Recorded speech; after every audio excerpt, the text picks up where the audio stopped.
Napuno ang mga kalsada ng Maynila kung saan umikot ang float ng mga pelikulang kasali sa 50th Metro Manila Film Festival. Kabilang dyan ang Green Bones, ang official entry ng GMA Pictures at Brightburn Entertainment sa Metro Manila Film Festival ngayong taon. Thankful ang mga bida ng pelikula na sina Dennis Trillo at Ruru Madrid at direktor nitong si MMFF 2023 Best Director Zig Dulay sa patuloy na pagdami ng humahanga at na-excite na mapanood ang pelikula. Siguradong hindi po kayo magsisisi. Ang Green Bones ay punong-puno po ng inspirasyon at pag-asa. Kaya sana po supportahan po natin ito. Maraming salamat sa oras ninyo. Sinamahan nyo kami ngayong hapon.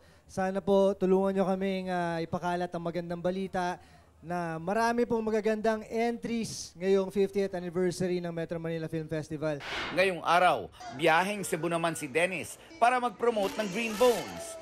Base sa reaksyon ng fans sa parada, tila magandang senyales daw ito sa muling pagsigla ng industriya ng pelikulang Pilipino. Siguro ito yung grandest MMFF so far. Nakita nyo naman po yung preparations, even yung paghahanda ng mga producers at mga artista. So I'll take this opportunity to ask the support. Ninisiguro po namin na magaganda po yung pelikulang ino-offer natin.